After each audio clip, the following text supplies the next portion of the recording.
moving on to the next match of the day. Third match, Monsanto versus Rase, a Team Genji battle. There's many of those in Americas over the past couple seasons. We do have quite a few Team Genji players, but nothing's changed as far as protects go. Priest protected on both sides, and Warrior banned away from Monsanto, but Shaman banned away from Rase. So what do you make of this, Sottle? I make that there is a disagreement between these two players, and I can't see any particular reason that would contribute to it, so I can only conclude that they have different opinions on a certain matchup's win rate, because it is just Priest-Shaman Druid-Warrior versus Priest-Shaman Druid-Warrior. Both Druids are Quest Druid. Both Warriors do have Elysiana, which are two things that you normally look at to break ties like that would contribute to different ban strategies. So I imagine like maybe it just comes down to different opinions on the Druid versus Shaman matchup, for example, that's leading to Shaman being banned out from one side. Maybe it's just a prediction of which ban you're taking away from your opponent. Like if they expect you to have your Warrior ban, then maybe Shaman's more important, like that kind of thing. There's a lot of he said, she said, he thinks I'm going to do this, so I'm going to do this kind of stuff that comes into both queue order and into the pick and ban phase. So sometimes you can only guess, and you have to wait until the interview and just ask the players themselves. Yeah, we'll see. You see anything that stands out as There's to why a couple that would be things. different? There's a couple things. Both players banned the deck from their opponent that has included Spellword Jeweler. Okay. And the other player on the opposite side does not have the Spellword Jeweler in that adjacent deck. But neither player is playing Malagos Druid or Holy Wrath Paladin. I'm trying to find I mean, yeah, that reasons. is a correlation, for sure. So, along with the Spellword Jeweler in Monsanto's Warrior list, he also has Azalina Soul Thief, which is not just used for that combo. It can be used just to get resources to fight back. Sure. So maybe Rase doesn't want to have to worry about that. And Monsanto on the other side, there is a Plague of Murlocs in Race's Shaman deck. Okay. So maybe he feels like he doesn't gain as much of an advantage in certain matchups like Priest with Plague of Murlocs. Not sure, just trying to find some reason why, despite pretty mirrored lineups as far as like archetypes go and most of the tech cards, why they would differ in the ban stage.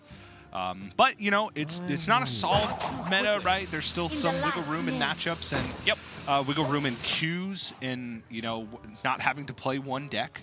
Right. So maybe it's none of that and someone's just trying to throw a curveball. I went to Druid versus Shaman as the example of where a disagreement can happen. Casey today said in his interview, yeah, so we have a slight favorable with the Shaman versus the Druid, direct quote. Which is a change of opinion. Yeah, most people would have certainly disagreed with early in the season, and a lot of people would still disagree with now. So little disagreements like that certainly can come up. Of course it's the right way.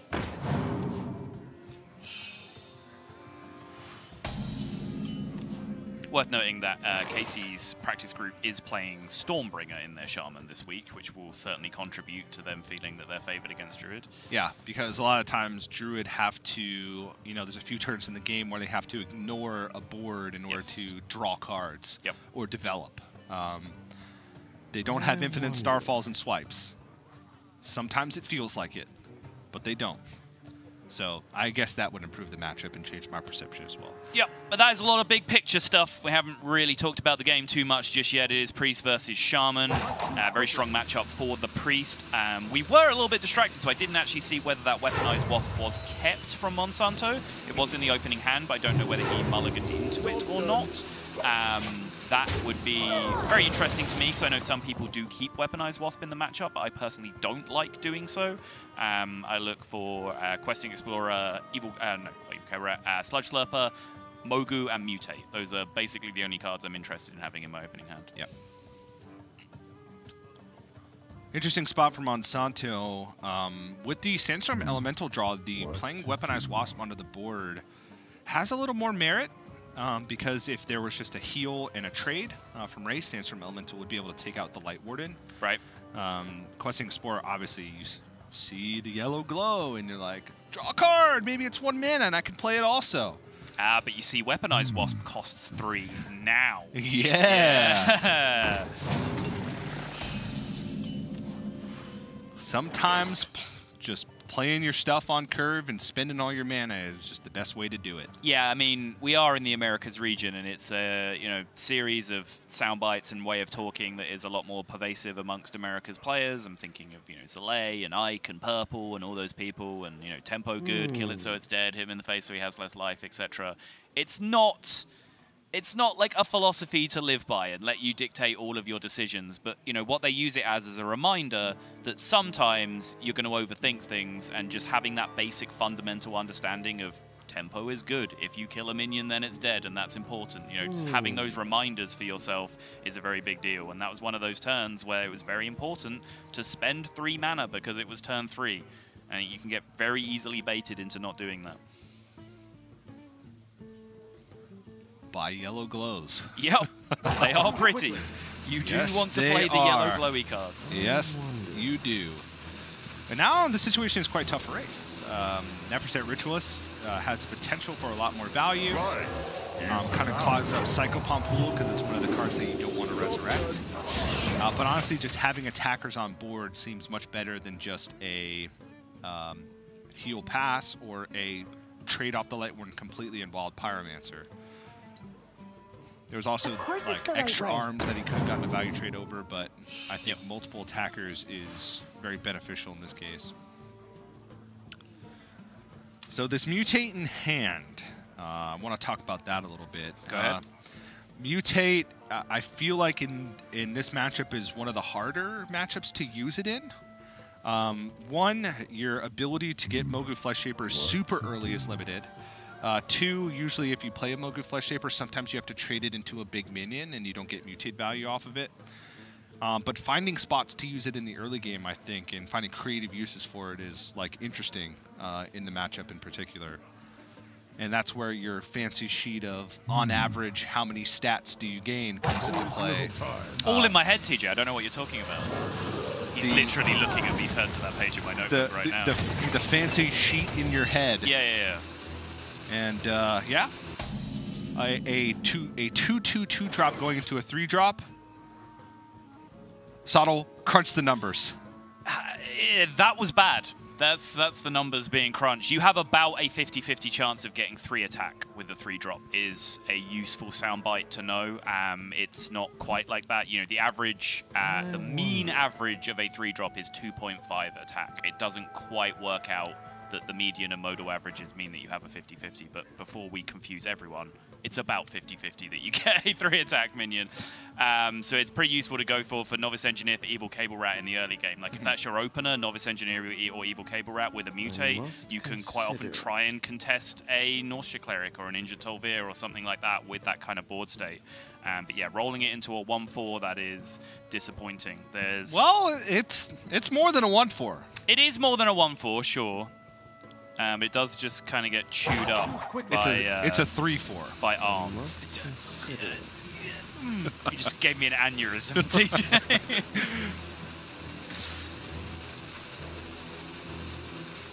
It's a 3/4 where you don't get to control where 2 of its attack go. Yes. But... Oh, so it's a 3/4 ogre card. Yes. Okay. Just trying to share my aneurysm with you. If you, if an ogre went to 23andMe and found out that he was only 66.6% ogre. What's 23andMe? You find out your lineage. Oh, it's an ancestry yeah. site? Okay. Dance to my song. I think it's 23andMe. I don't know. I think in the UK the most common one is just like ancestry.com. That's one of them. There's like 50 of them. Okay, fair enough. He got the results back. He's like, well, I'm 66.6% ogre and 33.3% mech. My parents had a weird relationship. Yeah. But it's dead now, so we can move on. Delightful.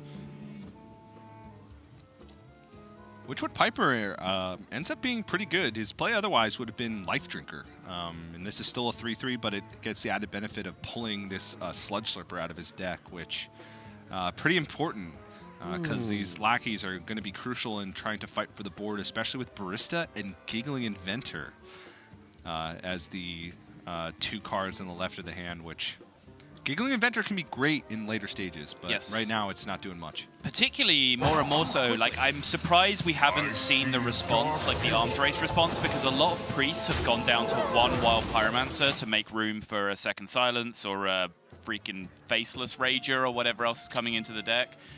So then I think in response to that, bringing more Giggling Inventors back into Shaman starts to make a lot more sense. But we haven't really seen that. We've seen very few Giggling Inventors this week in Quest Shaman, just kind of based on my initial reaction without actually going through and counting in comparison to the earlier weeks. It does seem to be a card that is kind of melting away from the Quest Shaman lists. But I do agree, the smartest part of what you just said was the Witchwood Piper was very good there, because Witchwood Piper, there has never been a turn in Quest Shaman where Witchwood Piper was not a good play. Ever. Change my mind. There's 30 power on board. You want to Witchwood Piper your Sludge Slurper, so you get an Ethereal Lackey so that you can not die that turn. It's the last card in your deck. Sick! 3-3!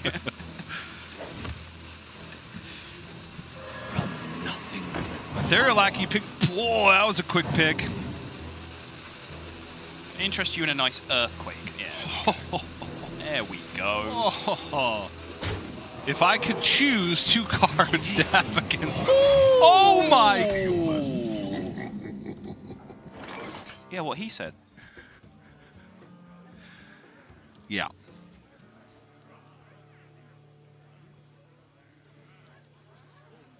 Sottle. Test for you. What's the name of that card? We played tested a deck with it in it. Did we? Oh, God, yeah, Kalento's Priest. I don't know. It's 2/6 Death Rattle Killer Guy thing. Yeah. Something Infiltrator? Convincing Infiltrator. Convincing Infiltrator, there we go. I am historically awful at card names, I know. by the way, dear viewers. That's why I put you to the test. I know. I must consider. And that makes things really awkward for Rase, because he was probably hoping for some value trades, build a board, do a bunch of fancy priest things, and instead he's met with the classic Monsanto slight smirk. Quickly. Because he knows he's got him. The end.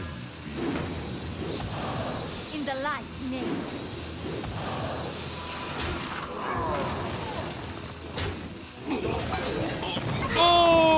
Oh! Yep. Get absolutely dunked on. So now we get to play the game of how greedy can I be? Ah, the classic versus priest game of am I dead this turn? Love it. Thinking Barista. Plague of Murlocs does not seem particularly appetizing this turn. But with a Light Warden on board, 2 8 attack minions.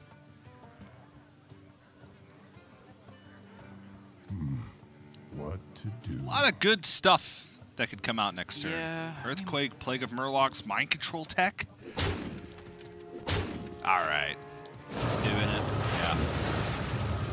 Nice, he got the good one.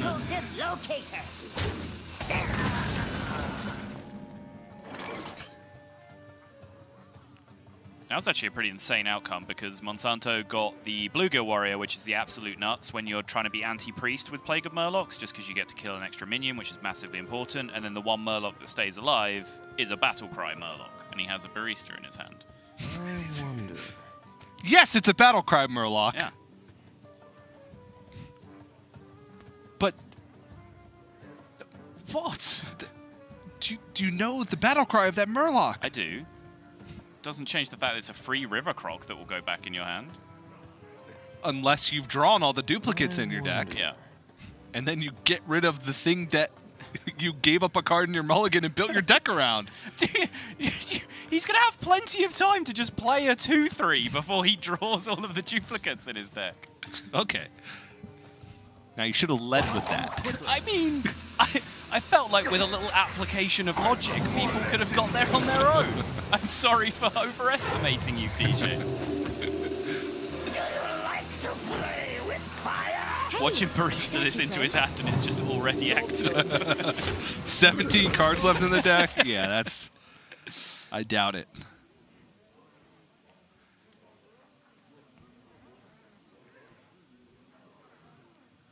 Yeah, there's no way. He's still got 2 evil cable rats, 2 novice engineers, 2 bog sloshers, 2 Mogu flesh shapers. He's got time. Though,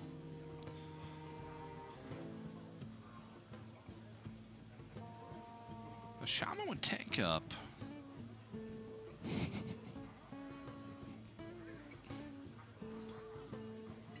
I wonder. Santo thinking Earthquake. Interesting. He wants to Earthquake, clear, reset, Hero Power Giggler next turn. Yeah, he just killed a Pyromancer.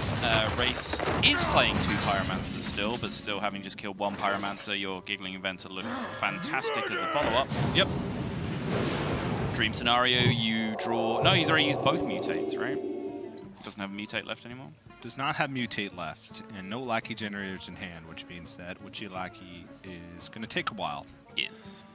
The end begins. Good news, his 2-1 probably lives a while. Although that Armet might just have something to say about it. I was concerned about the Earthquake usage. It did seem like it allowed for a disaster to happen. Now, not killing a 2/7 also allows for a disaster to happen, and that is your hero portrait explodes. Yeah. I mean, you think, all right, he's got 2 cards in hand. Yeah. His plays have been mediocre. Yep. If I can use this as an opportunity to reset, then I effectively win the game. I wonder. And also, if I don't really dent this board much and just like play Barista, and he makes things that get outside of the range of Earthquake, when else am I going to use Earthquake? Sure. But a Divine Spirit has been used, I believe. Monsanto thinking, yeah, whether he needed to get this totem down this turn so he finds himself a Lackey generator. That is potentially the best one in the scenario. But the important thing was just to have a Lackey in his hand so he can use this Wasp to do 6 damage on the following turn. Might be super crucial for just sniping down a key minion. I feel like Monsanto, out of any of the players in America's Grandmasters, seems to line up Shaman versus Priest often and seems to win a lot. Ah, he's America's Bunny Hopper. Is that what you're saying? Yeah. You can see the similarities already.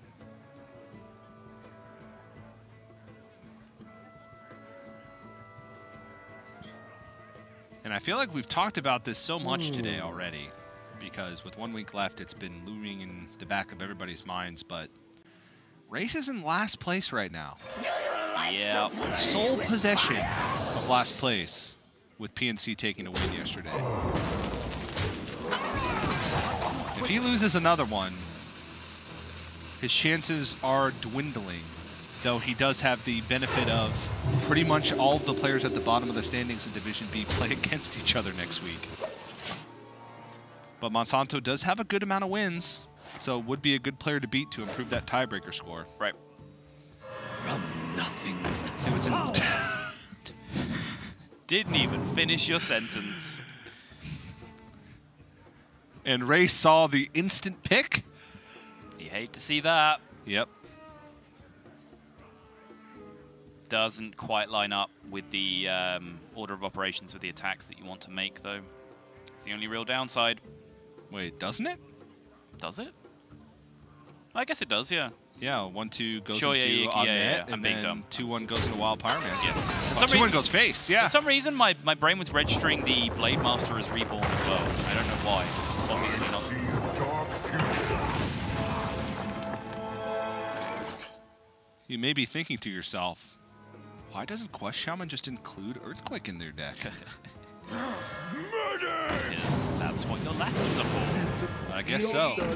I mean, it's kind of a facetious way of saying it, but it's kind of true. Like, because you have all of these lackeys that give you all these flexible effects, spell lackey chief amongst them, you have the ability to just play solid, good, consistent cards, not worry about situations where you're too far behind. Like, Mind Control Tech is the one card you kind of have for that consideration.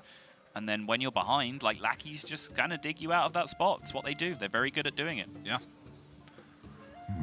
Monsanto mousing over Shadow Walk here would force some draws on the side of Rase, which I think is why he's hesitating. There has been Sandstorm Elemental played.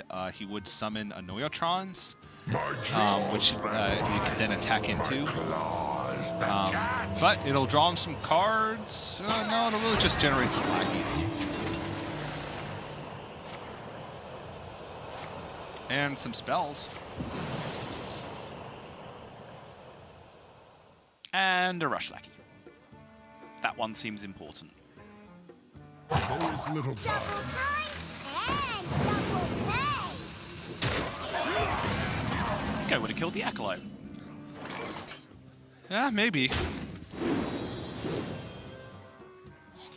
Is there a realistic world where that Is someone injured? Blade Master isn't going to hit an Annoyatron anyway? I feel like if one of those minions was going to hit one of my Annoyatrons, I'd rather it was the Blade Master than the Acolyte of Pain. Yeah. I don't think it matters, to be perfectly honest. Yeah. I think Rase is super dead. Yeah.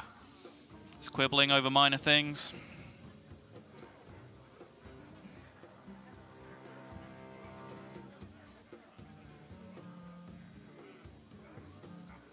I mean, we can start counting damage. Monsanto has Lackey Generator, Weaponized Wasp, and Life Drinker.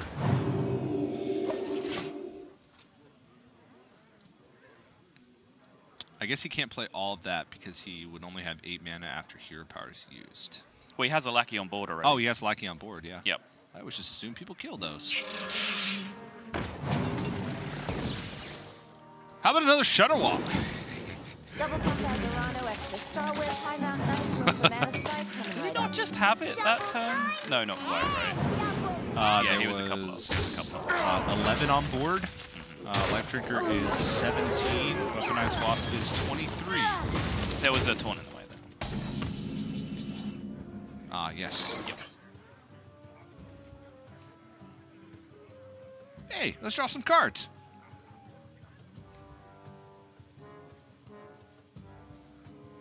Maybe there's an Earthquake somewhere in that deck. Rase is like, yeah, can I find myself an Ethereal Lackey? Those things seem pretty good. Is someone injured? Let's see if this draws me Ethereal Lackey. How about a Topsy-Turvy?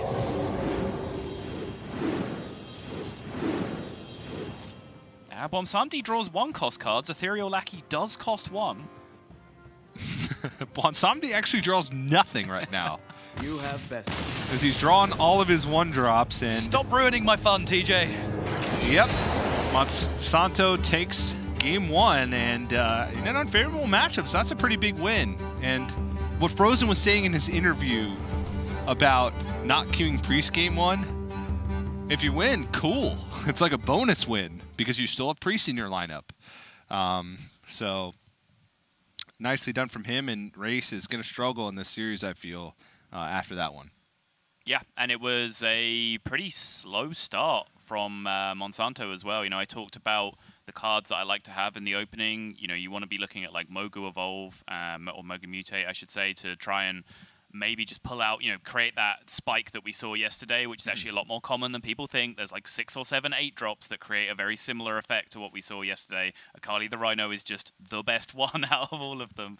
But it happens more often than you might think. It's about the same frequency as like you hit the perfect Lackey off a Lackey generator for context. So that's really powerful in the matchup, but Monsanto didn't really have any of that. He just kind of played minions, played stats, and then he had 1 turn where he was able to get a decent Sandstorm Elemental down, and from that point onwards, he was just kind of board control. Demolisher, hard carry. Yeah, that's right, Saddle. Yeah. Give it up. But that's game 1 in the books for match 3, which means we've reached the halfway point of our final day of competition for week 6. So we're going to have to go to a quick break. When we come back, the conclusion to Rase versus Monsanto. Don't go anywhere.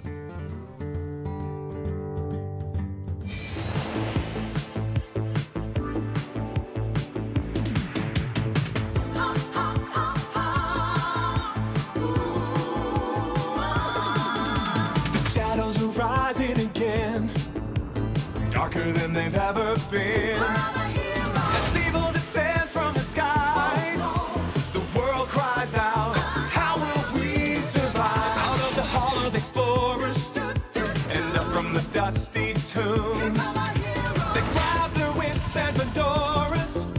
These legends of the past know exactly what to do. There might be magic monsters, mummies in the markets, and ancient mysticism. There's surely scorching deserts, adventure, monster of narcissism.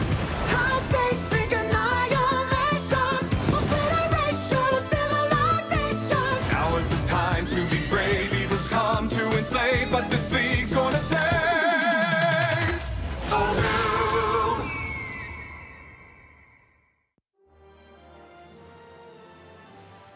My name is Fei Liang. My handle is EPC. Before Hearthstone, I was playing World of Warcraft, and when I saw Elite Tauren shift, and I think the card is pretty cool, I'm gonna try it. I think the style I like the most is combo deck, because there are a lot of win conditions and there are a lot of ways you can win the game. My son plays Hearthstone sometimes. Is he good? He got rank 9. He likes Zoo list. Are you going to teach your daughter to play Hearthstone? Yeah, of course. Do you think that she'll be better than him? Probably yes, because I think my daughter is way smarter than my boy. Getting #1 in Grandmaster is gonna totally change my life. I think it proved myself, and my kids are gonna be proud of me.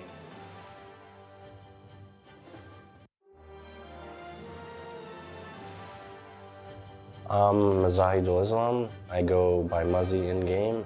My username, as you know, my first name is Mazahidul. It's kind of difficult to say for some people, and every time someone calls you, you know, they're gonna have to say, "Hey, Mazahidul." You know, that's long, and you don't want to say that. My friend gave me a nickname, you know, like, "Hey Muzz, hey Muzzy." So I sort of just took that, and you know, my name's Muzzy. I took a look at the list of players. Some of them have been more focused on streaming, I would say, in these past few years. I've participated at the highest levels of competition that they might not have appeared in. I'm the player to beat in my group, for sure. The thing that I most look forward to about competing in Grandmasters is the thrill of the competition. It's really why I play Hearthstone. It's what I've enjoyed doing for the past 3-4 years, and it's what I'll continue to enjoy doing, hopefully. I think Hearthstone instinct is definitely my greatest skill set. I think that if I took a break for a while and didn't play the game and came back to new cards, I think I could pilot a new deck fairly well, fairly quickly. People would always mention the term burnout to me. Burnout, burnout, burnout. I didn't know what it was. I would constantly play Hearthstone all the time. I definitely want to have more titles and put my name in Hearthstone history.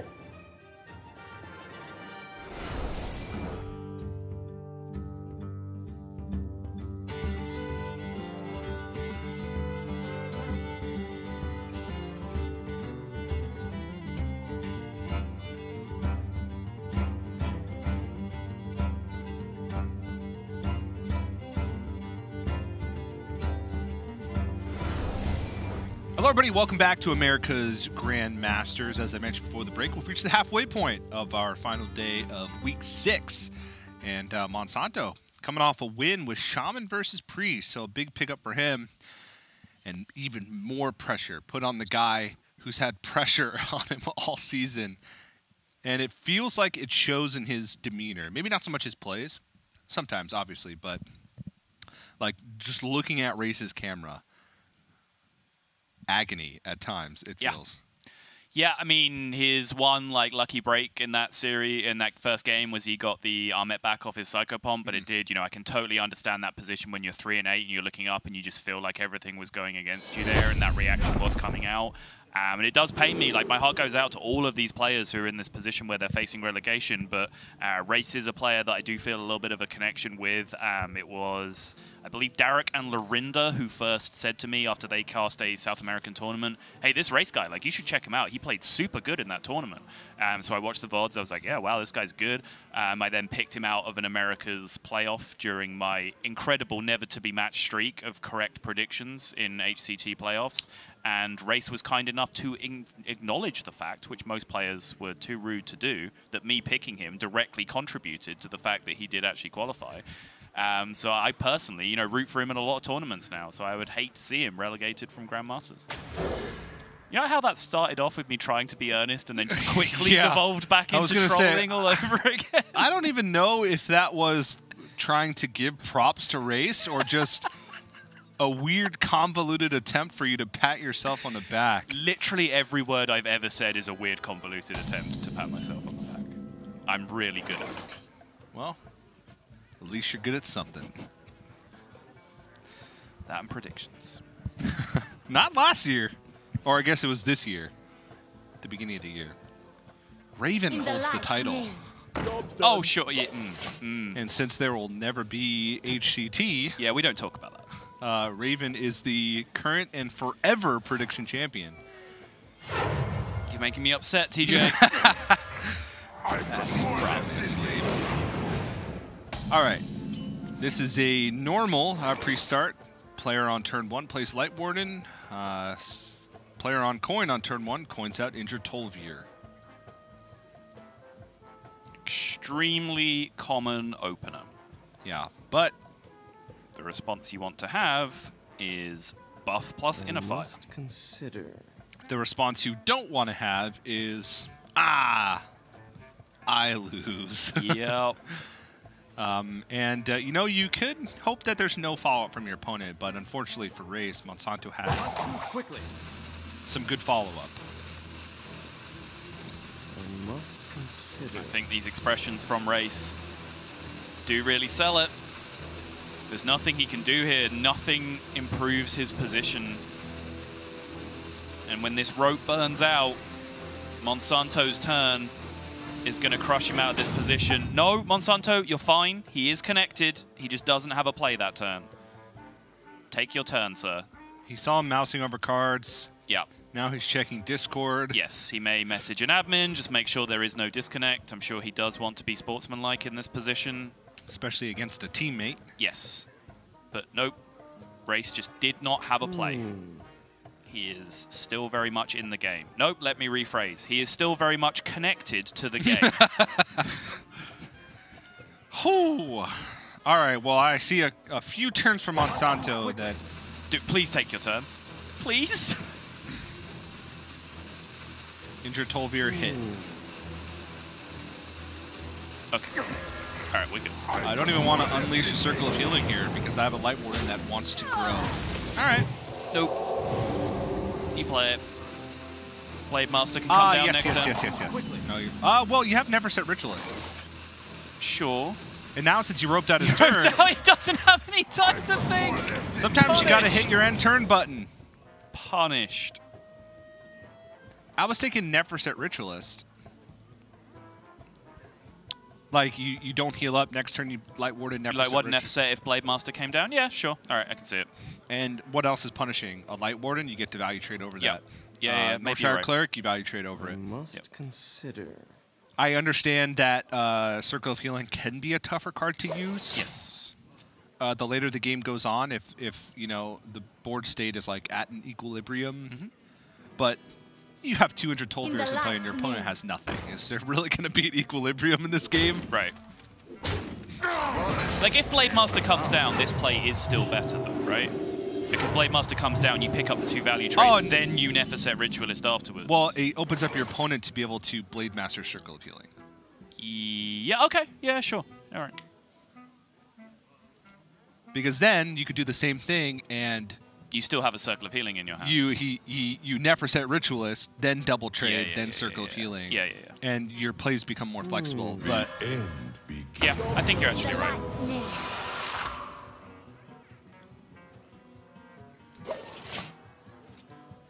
Wow.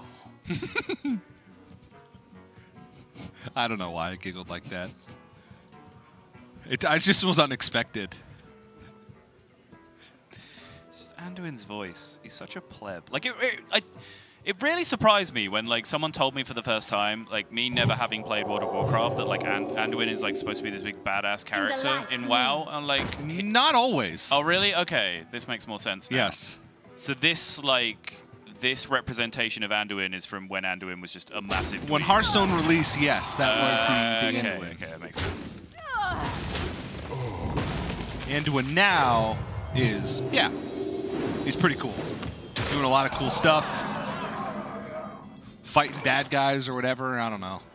But yes, back then he was... Gotcha. A little dweeb, as you put it. A goober. Do you like to play with fire?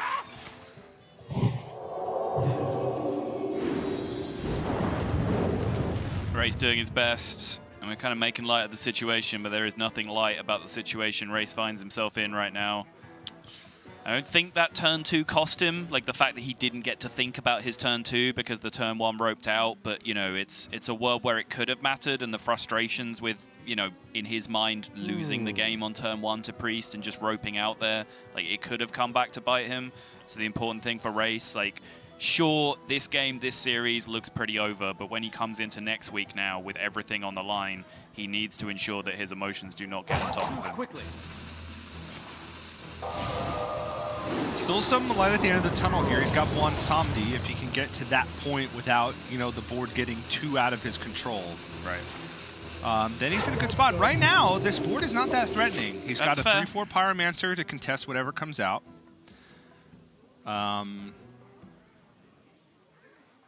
Circle of Healing, while yes, will allow Monsanto to get some value trades, it's not the most powerful play on board. It's not. And if he plays a couple of Wild Pyromancers, all of a sudden, you know, Rase, while he's taking some hits, can take solace in the fact that there's no other cards for Monsanto. Yes.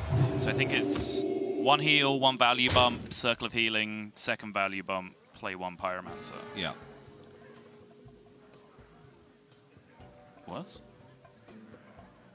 What? Like to play with fire? What's happening? Why is any of this happening, TJ? Northshire Cleric, my friend. Well, he could have still kept an extra minion in play, circled last with the Pyromancer on board, and then if he draws Northshire Cleric, he still has a bunch of injured minions in play that he can draw cards off. He just doesn't draw a million with Circle of Healing. But he has more pressure to end the game sooner. Yeah, I like the other play better. I'm just trying to find reasons why. Okay. Because he would still have a Wild Pyromancer. He wouldn't have a Circle of Healing in hand. Oh, you wouldn't have the Circle of Healing in hand. So No. the Northshire Cleric. But I'm saying you play the Pyromancer, then you play the Circle of Healing, so all your minions are injured. So if you draw Northshire Cleric, you can just Northshire Hero Power minion. You're still drawing cards off the Cleric. You're just drawing less cards. Yeah, and that's his last circle. Yeah. So. But this, you know, in that circle world, this 2/2 is a 2/6, and you have a whole extra minion in play as well.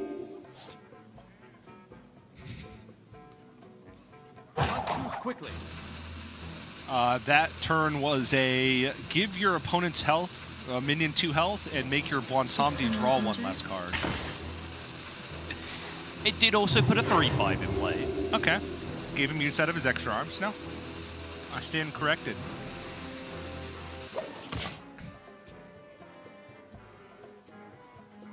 I almost don't want to say it, but I'd really like to have more health on these minions and have another minion in play right now.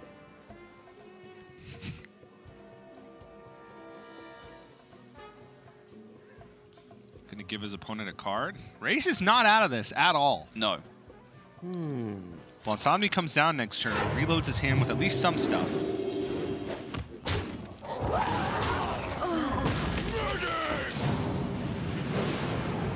In that second circle, which means that Northshire Cleric Subtle threw his hands up in frustration. You're right, he could have an extra injured player on board. This injured Blade Master would be less health, though. Yes, but he also would have been able to kill the Cleric more efficiently without drawing a card off the Cleric on the previous turn. Oh, that's true. Is that a silence? Oof. He gets to push 7 here and load 10 up on board. He's not even representing lethal. The 2/6 is going to die on board.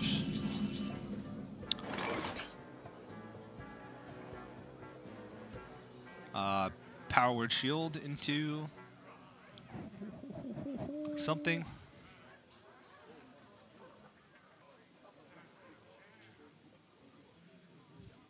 I said it was over, TJ. You did.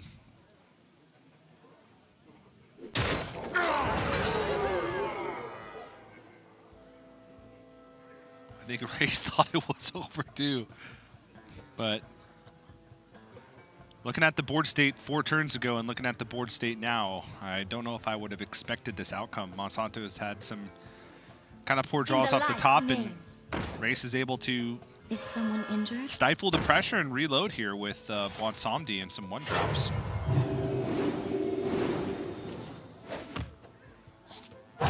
Quickly.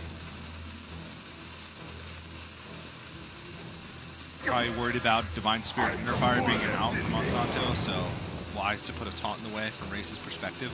Yep. And the big taunt at that. Very important. 2/3 taunt was not really doing anything.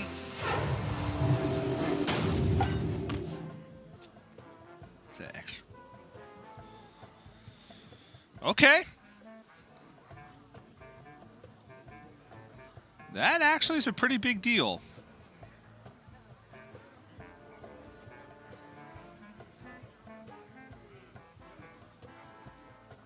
And by pretty big deal, I mean a full board clear.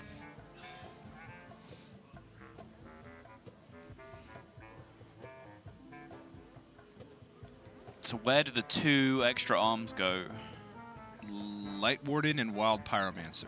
Wild Pyro kills the 2/6. Light Warden does what? No, the Light Warden kills the 2/6. The Light Warden kills the 2/6. And the Wild Pyromancer kills the Monsanto. Yes, you're absolutely right. So you extra arms Wild Pyromancer, extra arms Light Warden, silence anything.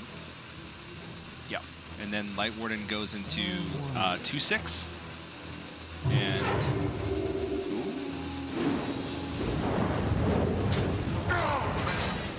is this a better way to do it? No, this is a much worse way to do it because you give your opponent a card. And also don't clear the board. Maybe he wasn't interested in clearing the board. Maybe he wanted to push the damage. You have That doesn't make any sense. That's... The end of that game kind of looked like a mess to me from Monsanto's perspective. That was weird.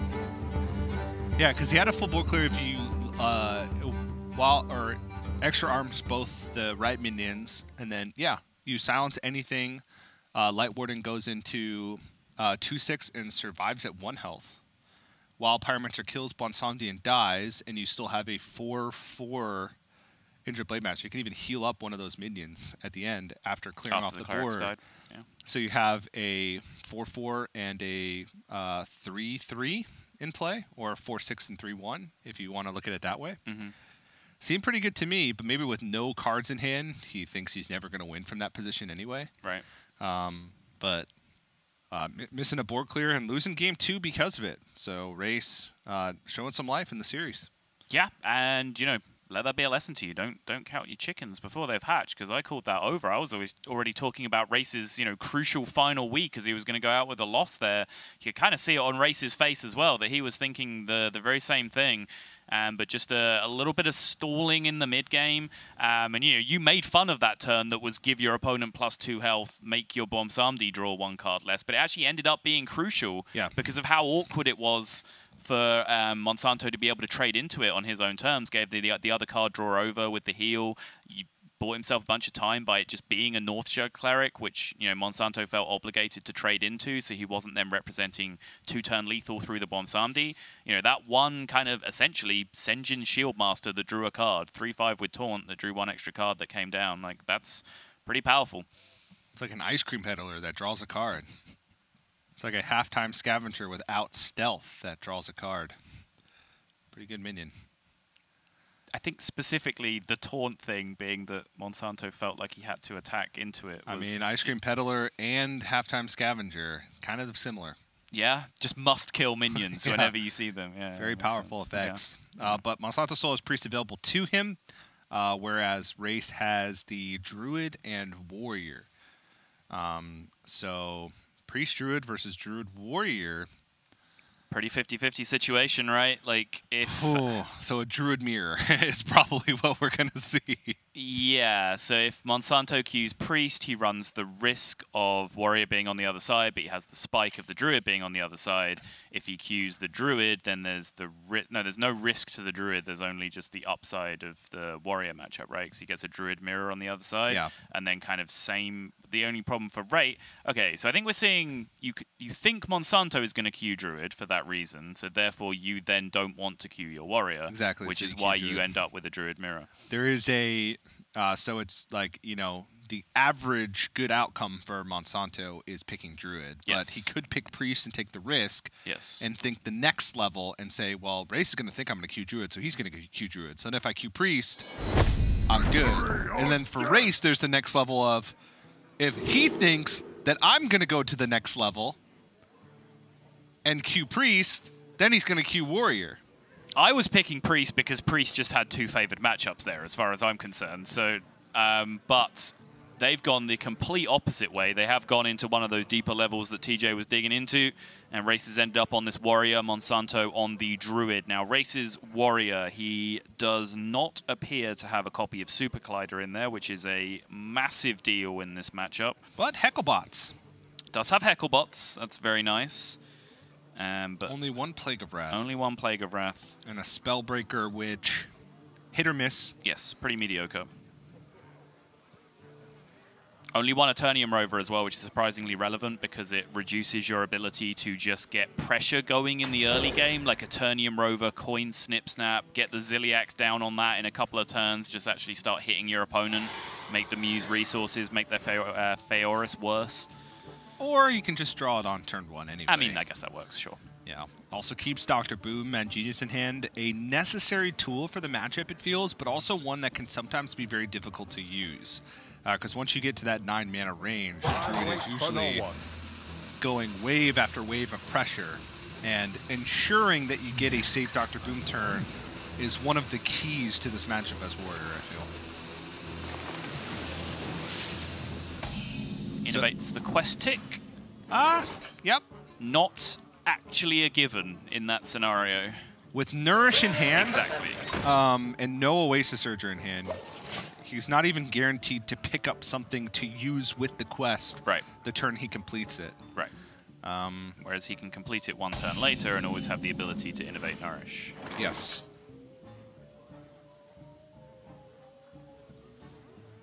He does have run 2 Innervates in the deck, so sometimes that can be involved in the decision making. Yeah. Where Innervate's not like a crucial card, like it can sometimes be in Malygos Druid, specifically versus Warrior, as you've been saying, and as we got confirmation that, you know, you were kind of correct, I guess. The Dream Petal Forest. Oh, okay. Innervate Yeah. Floop. Yeah. It's just what you do. They have armor. The other thing you need to learn is with Malygos Druid is, like, if you're not playing against an armor class, you actually just don't need the Floop at all. Just Floop Oasis Surges. Like, it's so unnecessary to do 30 damage that you just use it for, like, board control earlier in the game, because getting it out of your hand is just actively good a lot of the time. Against armor, yeah, you want that card.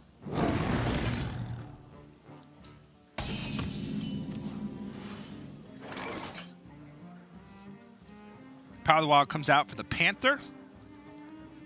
A couple ways for Rase to deal with this. Weapons Project and Restless Mummy.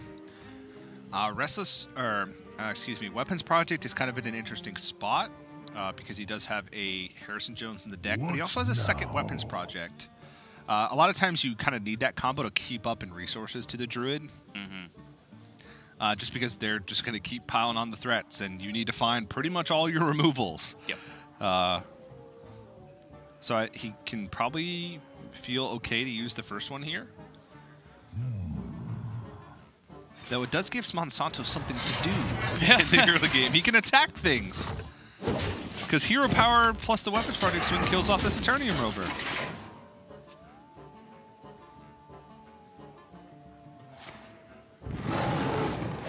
Also, I just realized we had this completely backwards the whole time. What? We were talking about it as if it was the coin curve and he was like making a 2-mana play and innovating. Like, if he doesn't innovate, he completes the quest on turn 5 anyway, and then the first turn he gets to do anything is turn 6, so he wouldn't need the innovate or the nourish. That's what that's what my point was. Oh, okay, yeah, fair enough. All right, I was just being dumb then. Fine. Because he doesn't have Oasis Searcher, so by innovating, he's not innovating for any specific purpose, since without innovating, he completes the quest on, you know, on turn 5 and then gets the nourish on 6. Gotcha. Right, yes. Whereas this route, he completes the quest a turn earlier, but he's not playing into anything. Right. He just values having the quest complete to open up flexibility for future turns. And he also opens up the ability to draw the second innovate at some point, and then he does get to innovate nourish on turn 5.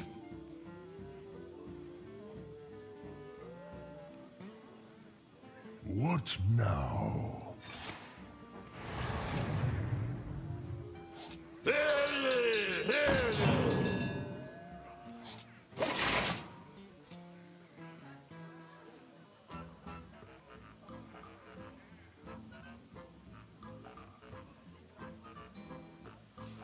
Probably drawing for 1.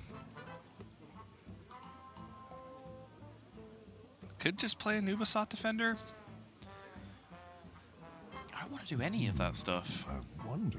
You could Starfall for 2 or 5. I want to play 2 5/5s this turn, TJ. Oh, he's got the quest complete. You want to play 2 5/5s?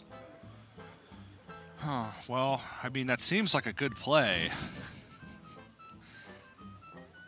Oh, no, he doesn't have Oasis Searcher. Ah. Details. Darn it. I definitely don't like Wrathing. It's just whether you need to have this 3/5 in play for 1 turn, where like your opponent's Dynomatic is on curve, like it gives them a reason to play like Restless Mummy. Like, does it need to be in play right now? It could be in play next turn. Yeah. I mean, tempo good. Play it so it's in play, etc. We've been through all this.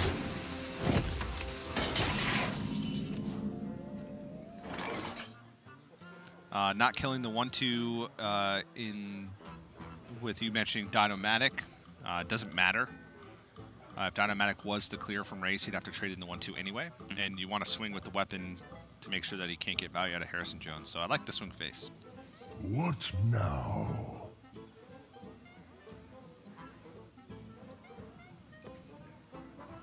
Also means if his turn is Starfall Wrath next turn, then there's still a Wrath target on the board if he wants to do that.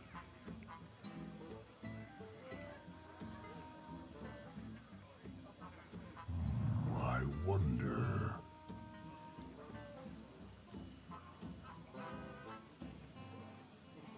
So this is a few options: Restless Mummy, Ziliax and Hit, or Corner Megadillo. I must choose. Corner Megadillo puts pressure on Monsanto. It doesn't give him a free nourisher. Yeah, I like this Coindillo. I think it's really important for exactly the reason that you described. Nourish is the card you lose to. That's the reaction of a player that knows Nourish is the card that you lose to. That reaction is going to get worse when this far left Wrath comes to join the party. It's as if I'm psychic, TJ.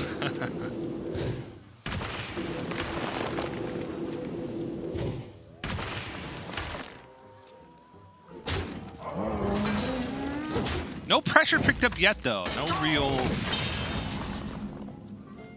big minions. No Oasis Surger, no Cenarius, no King Feoris yet, so... He did pick up Nourish number 2, though. That's pressure in my book. Yeah, that's true. We get to play the game of how early will Zephyrs be active? Yeah. I wonder. I think it was week 1 or 2 in Europe where we had an interview with Calento where he said that he felt Nourish was so important in this matchup that he would keep both of them in his opening hand. And I hadn't thought about it at that point, so as he said that, I sort of stopped and I was like, well, I've never been offered 2 Nourishes in an opening hand against Control Warrior, but yeah, okay, probably that makes sense. Sign me up. I'd probably keep 1. Yeah. Crystal Merchant can always be a nerd. Sure. Yeah, my Crystal Merchants always live 3 turns against Control Warrior. Yeah. Must be nice being TJ.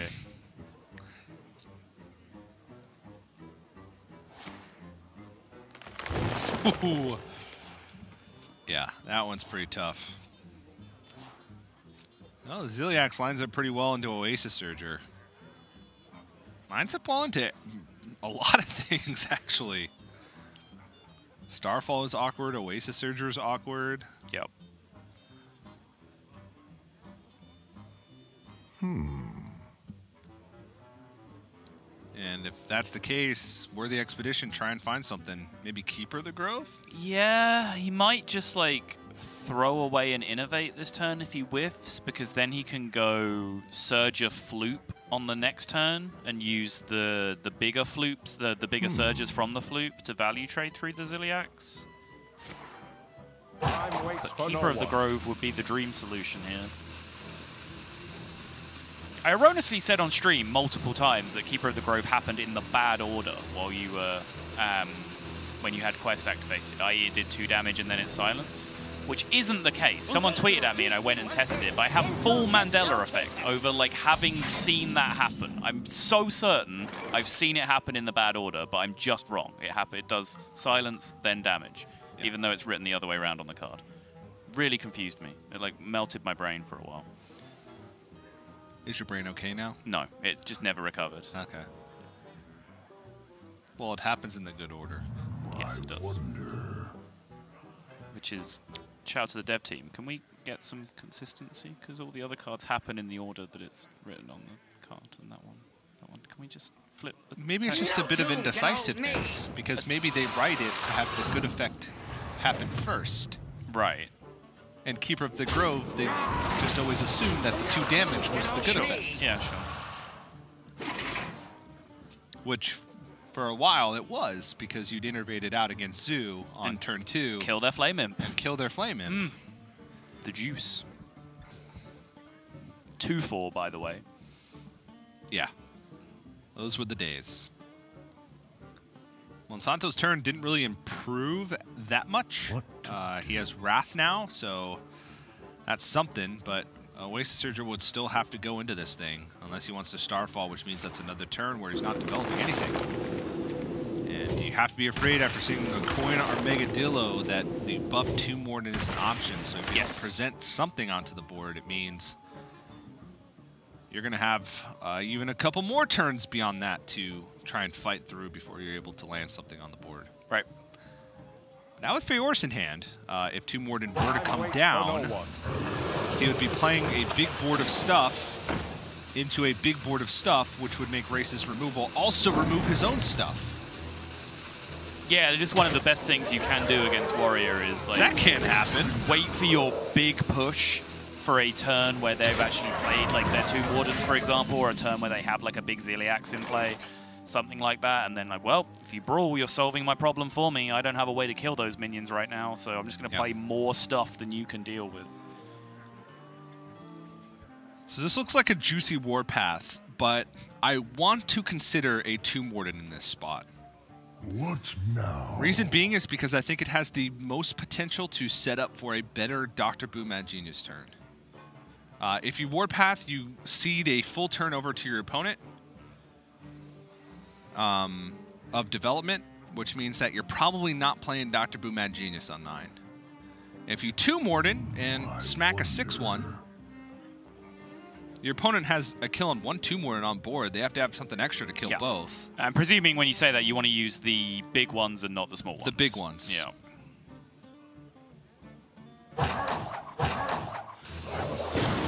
Kind of agree with you. I tested this matchup against you a decent amount, and finding a safe Dr. Boom turn was a big struggle for me. Just could not find ways to engineer it safely.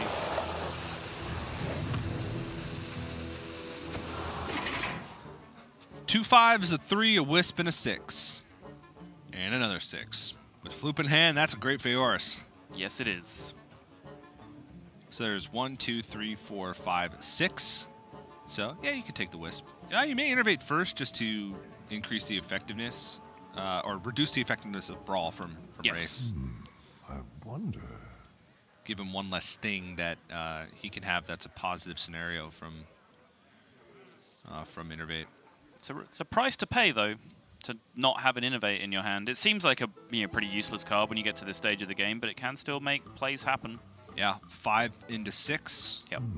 Or vice versa. Yes, like anything into Zephyrus into something. Like, who knows what that something might be? Our power is in our Ooh, that's big! Wow. Those are the big ones, TJ. Wow. That is average or above average stat line across each cost. He got a 4/5 from his 3 cost. Yes, he did. 4/5 for 4, then a 6/4 that also is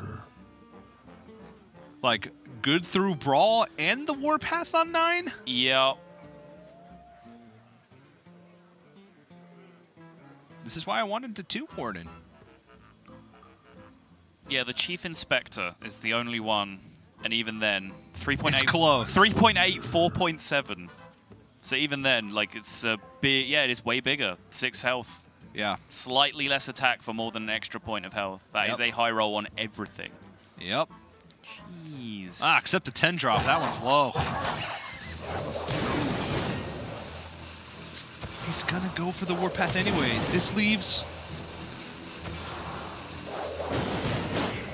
everything? This leaves what?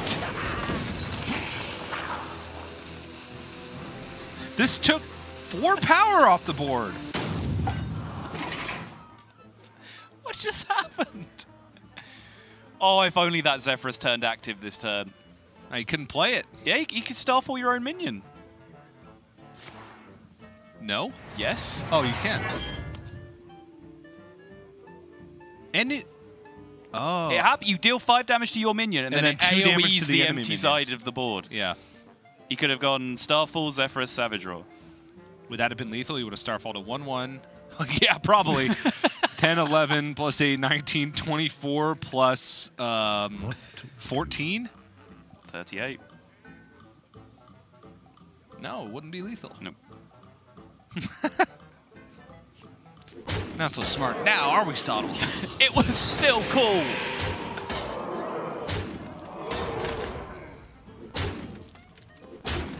We've seen both Warpaths, so you're kind of wondering, what's the goal here, Rase? Got a Whirlwind tucked in there? Nope. If you did, you would have used it. Yes, that would have seemed very powerful.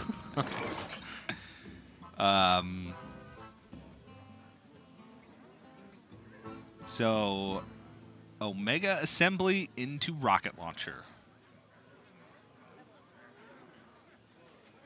Wait, is it Rocket Launcher? Missile launcher? Missile Launcher. What the heck did just So happen? I just said missile instead of missile. I've officially been in this country too long, TJ. Ah, you're casting the Mercas now.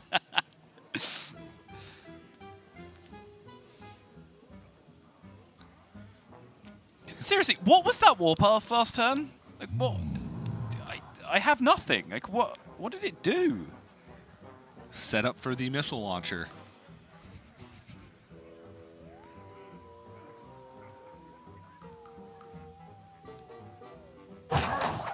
Still has a Restless Mummy in the deck. I wonder.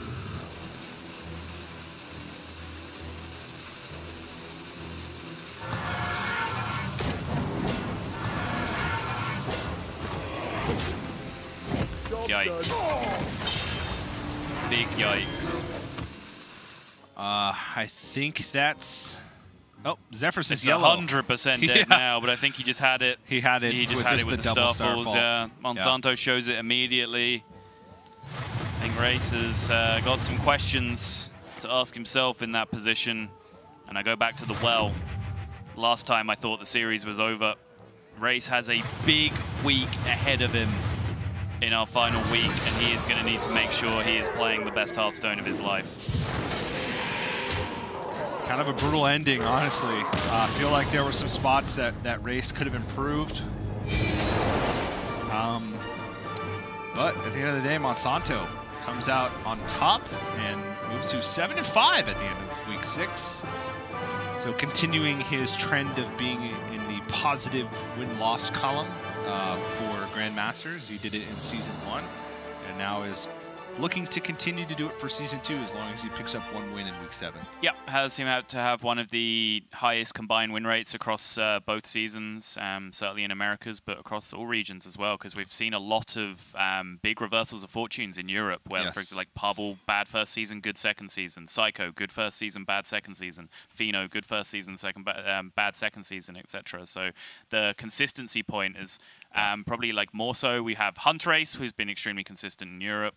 Eddie over here, Frozen over here as well, I believe has done very well both seasons. So there are a few players who are warring for that most GM wins. Yep, that's right. And we're now joined by Monsanto for a couple words after his victory. Monsanto, can you hear us? Yeah. Hello, what's up? Hey, so pretty close series overall. Maybe the last game not so much, but I want to get your thoughts on your game ones. I feel like, and you can correct me if I'm wrong here, this just may be confirmation bias, but it feels like you queue Shaman into Priest a lot in game 1, and it feels like you win an above average amount of time. Do you feel the same way? Yeah, I mean, my goal, oh shit, my voice just cracked. But my goal was to queue into a warrior, because I mean, I thought Rase would not expect me to do the same thing twice since it didn't work the first time. But anyway, he got the better out of it, but I won the game. Game 2, I completely mentally checked out because I thought the game was completely over. And then there was also, I didn't know if like he DC'd on turn 2 because not only did he rope and pass, but he also like roped out. So I was like waiting for maybe a rematch or something, and that didn't happen. I was like, he's not playing anything, I'm winning. And at some point, I realized, oh, I'm losing. And it was too late. And I probably did really bad stuff in between. But yeah, that's really bad for me. So that kind of took my question away from me, because my question was going to be, what on earth happened at the end of the priest game? But you kind of clarified that for us. So we'll move on to the Druid versus Warrior, I guess. Were you as confused as we were when you saw 4 Warpaths on turn 9 coming out into that board? Yeah, I was.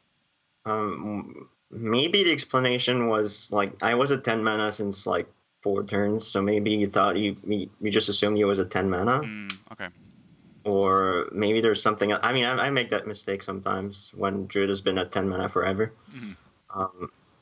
Other than that, I don't know. I have no clue. But this is the win so far that is the least pleasing for me because I really don't want Rase to get relegated. Like, he's a friend and he's a teammate, and like to me, it's almost it's more important for me that he doesn't get relegated than I get this win. But I can't not try my best to win. So that was that felt pretty bad. Yeah, apologies if this is common knowledge. I'm new here, but you guys are teammates, but this doesn't always go together. Do you guys practice together for Grandmasters as well? Yeah, yeah, we do. Usually. Not this week, obviously. Yeah. Well, talking about kind of your overall standings now, you're 7-5 at the end of week 6, so pretty similar, if not slightly worse, from your Season 1 performance, which you're pretty far. We were just talking about it, pretty far at the top of the list for, you know, overall win rate across both seasons of Grandmasters. And I think Dan may have asked you this question before, but where do you think that success comes from? Like, do you think it's in preparation? Do you think it's just in you are an overall better player than a lot of the other America's Grandmasters players? I mean, prep. I don't know if I've been doing that great of a prep this time. Conquest is not my cup of tea. So, like, I was doing better in Specialist in terms of preparation. This time I have people that help me, though. I'm practicing with ETC, Eddie, and Rase usually. So they help a lot. But I felt like, personally, I was better the previous season. One thing that's consistent, though, I keep bringing Warrior, and I don't play Warrior. Like, I barely practice it, and it gets banned every time. I never play it in Grandmasters, but it's like my best deck by far because they always ban it, and when they don't ban it, they don't queue their priest. Well, so, I don't know. Warrior's really good. You did put Aslan Assault Thief and Spellword Jeweler in this week, as did ETC, and he got the combo off, which was sick, by the way.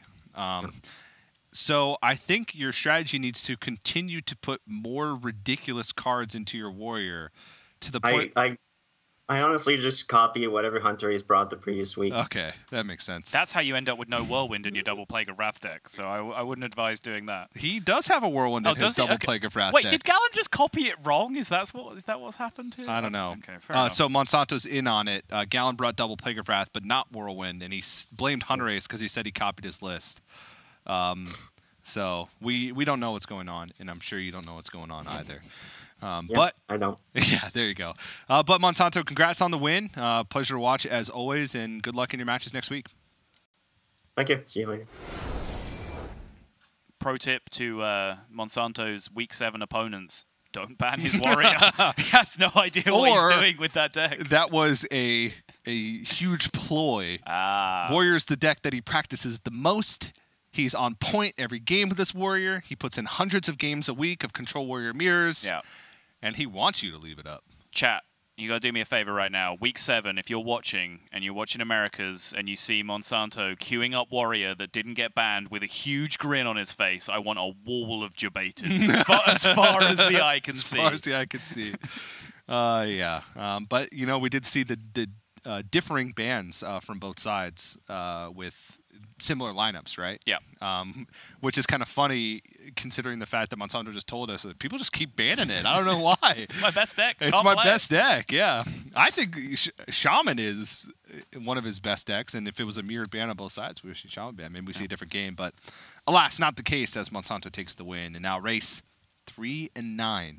A full match behind the next player in his division as far as relegation goes. So got some stepping up to do in the final week. Let's